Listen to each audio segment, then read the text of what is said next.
पांचों पांडवों से कैसे संबंध बनाती थी द्रौपदी। दोस्तों, हमारे हिंदू धर्म में किसी भी स्त्री का एक से ज्यादा पति होना गलत माना जाता है, लेकिन फिर भी आज से हजारों साल पहले महाभारत में द्रौपदी ने 5 पुरुषों से विवाह किया था। ऐसे में ये सोचने वाली बात है कि आखिर उस समय ऐसी क्या मजबूरी थी कि द्रौपदी को 5 पुरुषों से विवाह करना पड़ा था, और द्रौपदी ने अपने 5 पतियों के साथ पत्नी धर्म कैसे निभाया। दोस्तों, द्रौपदी से जुड़े ऐसे कई सवाल हैं जो उसके चरित्र पर प्रश्न चिन्ह लगाते हैं। अगर आप भी द्रौपदी के जीवन से जुड़े रहस्यों को जानना चाहते हैं तो वीडियो में अंत तक जरूर बने रहिए। नमस्कार दोस्तों, स्वागत है आप सभी का एक बार फिर से। दोस्तों, महाभारत के अनुसार द्रौपदी के जन्म से पहले द्रौपदी के पिता राजा द्रुपद और गुरु द्रोणाचार्य के बीच एक घनघोर युद्ध हुआ था। इस युद्ध में गुरु द्रोणाचार्य ने राजा द्रुपद को हराकर उनके आधे राज्यों पर कब्जा जमा लिया था। युद्ध में हारे हुए राजा द्रुपद ने गुरु द्रोणाचार्य से बदला लेने के लिए पुत्र प्राप्ति की इच्छा से एक बड़े यज्ञ का आयोजन किया। उस वक्त यज्ञ के मध्य भाग से एक पुत्र के साथ साथ एक अनंत सुंदर कन्या भी प्रकट हुई। इस कन्या के नेत्र कमल के समान, बाल घुंघराले और उसका रंग सांवला था। ब्राह्मणों ने जब उस दिव्य कन्या को देखा तो उन्होंने कहा, यह कन्या रूपवती होने के साथ साथ कृष्ण वर्ण की है, इसलिए इसका नाम कृष्णा होगा। दोस्तों, द्रौपदी इसलिए भी द्रौपदी कहलाई क्योंकि उसका जन्म राजा द्रुपद की पुत्री के रूप में हुआ था। दोस्तों, राजा द्रुपद के मन में द्रोणाचार्य के प्रति जबरदस्त नफरत की भावना थी, और अपने इन्हीं नफरत के भाव को उन्होंने द्रौपदी के मन में भी बचपन से कूट कूट कर भर दिया था। द्रौपदी भी राजा द्रुपद की तरह बदले की आग में जल रही थी और मन ही मन सोचती रहती, जिससे वह अपने पिता के अपमान का बदला द्रोणाचार्य से ले सकें। लेकिन द्रोणाचार्य हस्तिनापुर राज्य के संरक्षण में थे। द्रोणाचार्य को नीचा दिखाने के लिए राजा द्रुपद को एक शक्तिशाली गठबंधन की आवश्यकता थी। इसलिए जब द्रौपदी विवाह के योग्य हुई तो राजा द्रुपद ने द्रौपदी के स्वयंवर का आयोजन किया, क्योंकि कृष्ण जानते थे कि धर्म की स्थापना के लिए द्रौपदी का विवाह अर्जुन से होना जरूरी है। इसलिए द्रौपदी के स्वयंवर के पहले से ही वह राजा द्रुपद के महल में आकर रहने लगे थे। कहा जाता है इस दौरान द्रौपदी की भगवान कृष्ण से काफी अच्छी मित्रता हो गई थी। यहां तक कि द्रौपदी ने भगवान कृष्ण से विवाह करने की इच्छा भी जाहिर की थी, जिस पर श्री कृष्ण ने यह कहते हुए मना कर दिया था कि वह सिर्फ ऐसी स्त्री से ही विवाह करेंगे जो उनके लक्ष्य के प्रति पूरी तरह समर्पित होगी, यानी धर्म की स्थापना के कार्य में उनका पूरी तरह से साथ दे। उस स्त्री की कोई भी सैन्य या राजनीतिक मंशा नहीं होनी चाहिए। उस वक्त भगवान श्री कृष्ण ने द्रौपदी को खुश करने के लिए यह भी कहा था कि तुम एक महान स्त्री हो, तुम्हारे जैसी महान स्त्री के मैं योग्य नहीं हूं। दोस्तों, जब द्रौपदी के स्वयंवर का आयोजन हुआ तो उस वक्त 5 पांडव युधिष्ठिर, भीम, अर्जुन, नकुल और सहदेव ब्राह्मण वेश में वनवास काट रहे थे।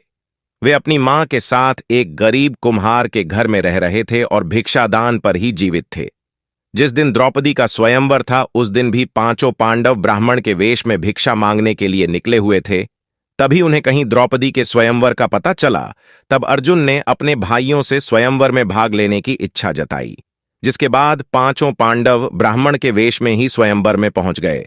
यहां स्वयंवर की शर्त के अनुसार जो भी धनुर्धर ऊपर घूमती हुई मछली की परछाई को नीचे रखे तेल की कढ़ाई में देखकर उसकी आंख को भेद देगा, उसी के गले में माला डालकर द्रौपदी उससे विवाह करेगी। अर्जुन एक श्रेष्ठ धनुर्धर थे, इसलिए उन्होंने मछली की आंख को भेद कर स्वयंवर की शर्त को जीत लिया और द्रौपदी को अपनी पत्नी बनाकर उसे अपने साथ अपने आश्रम ले आए। अब यहां आप में से बहुतों के मन में यह सवाल आ रहा होगा कि जब स्वयंवर में द्रौपदी को अर्जुन ने जीता था और द्रौपदी का विवाह अर्जुन से हुआ था, तो फिर वो 5 पांडवों की पत्नी कैसे बनी। दोस्तों, दरअसल हुआ यूं कि जब अर्जुन सहित बाकी पांडव द्रौपदी को लेकर आश्रम लौटे तो उस वक्त माता कुंती खाना बना रही थी। अर्जुन ने दरवाजे पर ही खड़े होकर कुंती से कहा, मां, देखो हम क्या लाए हैं। तब कुंती ने बिना देखे ही यह कह दिया, जो भी लाए हो पांचों भाई आपस में बांट लो। दोस्तों, यहां कुंती की भी गलती नहीं थी, क्योंकि रोजाना पांडवों को दिन भर भिक्षा में जो कुछ भी मिलता था उसे पांडव अपनी मां कुंती के सामने लाकर रख देते थे, जिसे कुंती सभी में बराबर बांट देती थी। इसलिए हर रोज की तरह जब उस दिन भी अर्जुन द्रौपदी को लेकर आए और उन्होंने अपनी मां से कहा कि देखो मां, आज हम लोग आपके लिए क्या लाए हैं, तो उस दौरान कुंती घर के काम में व्यस्त थी, इसलिए उन्होंने बिना देखे ही यह कह दिया कि जो भी लाए हो उसे पांच भाई आपस में बराबर बांट लो। हालांकि अपनी मां की यह बात सुनकर सभी पांडव भाई सचेत हो गए। जब कुंती ने भी एकदम शांति महसूस की तो पीछे मुड़कर देखा, जहां उसे अपनी भूल का एहसास हुआ।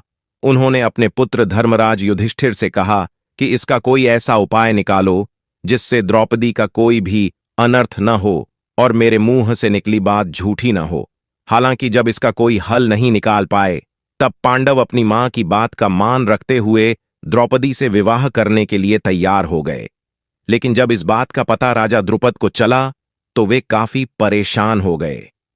राजा द्रुपद की चिंता को दूर करने के लिए महर्षि व्यास ने राजा द्रुपद को द्रौपदी के पूर्व जन्म की कहानी बताई। महर्षि व्यास ने बताया कि द्रौपदी के पूर्व जन्म के कुछ कर्मों के कारण पूर्व जन्म में द्रौपदी का विवाह नहीं हो पा रहा था। इसलिए द्रौपदी ने भगवान शिव की घोर तपस्या की और इस तपस्या से प्रसन्न होकर शिवजी ने द्रौपदी को मनचाहा वर मांगने के लिए कहा। तब द्रौपदी ने सोचा कि एक वरदान से उसकी सभी इच्छाएं पूरी नहीं होंगी, इसलिए उसने घूमा फिराकर महादेव से वरदान मांगा। द्रौपदी में महादेव से कहा, हे प्रभु, मेरा विवाह किसी ऐसे व्यक्ति से हो जो धर्म का सबसे बड़ा झांता हो, जो सबसे अधिक बलवान हो, जो किसी भी विद्या में कौशल हो, जिसे नक्षत्रों का ज्ञान हो और जो सबसे अधिक सुंदर हो। द्रौपदी ने चालाकी दिखाते हुए यह 5 वरदानों को एक वरदान बनाकर मांगा। हालांकि महादेव द्रौपदी के मन की बात समझ गए थे, लेकिन उन्होंने द्रौपदी को पहले ही मनचाहा वरदान देने का वचन दे दिया था। इसलिए महादेव ने द्रौपदी से कहा कि तेरी चालाकी को मैं भली भांति समझ चुका हूं, इसलिए अब तुझे अगले जन्म में एक नहीं 5 पति मिलेंगे। यह सुनकर द्रौपदी चिंतित हो जाती है और महादेव से प्रार्थना करती है कि प्रभु, मैं आपकी कृपा से केवल एक ही पति चाहती हूं। इस पर शिवजी ने कहा, मेरा वरदान व्यर्थ नहीं जा सकता, इसलिए तुझे 5 पति ही प्राप्त होंगे। भगवान शिव के वरदान स्वरूप द्रौपदी को इस जन्म में 5 पति प्राप्त हुए हैं। दोस्तों, इस कहानी को सुनने के बाद राजा द्रुपद अपनी बेटी द्रौपदी का विवाह 5 पांडवों के साथ करने को राजी हो जाते हैं। हालांकि द्रौपदी अभी भी 5 पांडवों से विवाह करने को तैयार नहीं थी, लेकिन फिर द्रौपदी इस शर्त के साथ तैयार हो गई कि 5 पांडव भाई आगे जाकर किसी से भी विवाह कर सकते हैं, लेकिन रानी का स्थान केवल द्रौपदी को ही मिलेगा। कहा जाता है कि द्रौपदी की इस शर्त को मानने के लिए पांडव तैयार हो गए थे, जिसके बाद सबसे पहले द्रौपदी का विवाह सबसे बड़े भाई युधिष्ठिर के साथ किया गया और उस रात द्रौपदी ने युधिष्ठिर के साथ अपना पत्नी धर्म निभाया। उसके अगले दिन द्रौपदी का विवाह भीम के साथ हुआ। द्रौपदी ने भीम के साथ अपना पत्नी धर्म निभाया। इस तरह द्रौपदी की शादी बाकी भाइयों से भी की गई और सभी के साथ उसने अपना पत्नी धर्म निभाया। अब यह सोचने वाली बात यह है कि जब द्रौपदी का विवाह सबसे पहले युधिष्ठिर से हुआ और द्रौपदी ने उसके साथ अपना पत्नी धर्म निभाया, तो फिर बाकी पांडव भाइयों के साथ द्रौपदी ने अपना पत्नी धर्म कैसे निभाया? तो दोस्तों, दरअसल द्रौपदी हर बार पत्नी धर्म निभाने में समर्थ थी, क्योंकि द्रौपदी को महर्षि वेद व्यास से आजीवन कौमार्य यानी कुंवारेपन का आशीर्वाद मिला था। इसलिए जब भी द्रौपदी पांडवों में से किसी एक भाई के साथ समय बिताने के बाद दूसरे भाई के पास जाती थी, तो द्रौपदी में वापस से कुंवारी हो जाती थी। कहते हैं 5 पांडव के विवाह के बाद एक दिन देवराशि नारद 5 पांडवों से मिलने आए और पांडवों के भविष्य को लेकर चिंता जताते हुए धर्मराज युधिष्ठिर और अन्य 5 पांडवों से कहते हैं कि द्रौपदी, तुम 5 भाइयों की पत्नी हैं, इसलिए तुम लोगों को द्रौपदी को लेकर नियम बना लेना चाहिए कि कौन भाई कितने वक्त तक द्रौपदी के साथ समय व्यतीत करेगा। नारद मुनि की यह बात सुनकर धर्मराज युधिष्ठिर नारद मुनि से कहते हैं कि यह प्रभु, हम 5 भाइयों में आज तक कभी भी द्रौपदी को लेकर कोई मनमुटाव नहीं हुआ। और मुझे पूरी उम्मीद है कि भविष्य में भी हमारे बीच ऐसा कुछ नहीं होगा। लेकिन हम आपकी बात नहीं टाल सकते, इसलिए मैं द्रौपदी को लेकर आज ही नियम बनाऊंगा। महर्षि नारद के जाने के बाद धर्मराज युधिष्ठिर नियम बनाते हैं कि द्रौपदी हर साल पांडवों में से किसी एक के साथ ही समय व्यतीत करेंगे, यानी द्रौपदी 1 साल तक केवल एक पांडव की पत्नी बनकर रहेंगी। साथ ही जिस समय द्रौपदी अपने कमरे में किसी एक पांडव के साथ होंगी, उस वक्त उनके कमरे में कोई और पांडव प्रवेश नहीं करेगा। तो दोस्तों, आज के लिए बस इतना ही। अगर आपको वीडियो अच्छी लगी हो तो वीडियो को लाइक करें, दोस्तों के साथ शेयर करें और चैनल को सब्सक्राइब करना ना भूलें।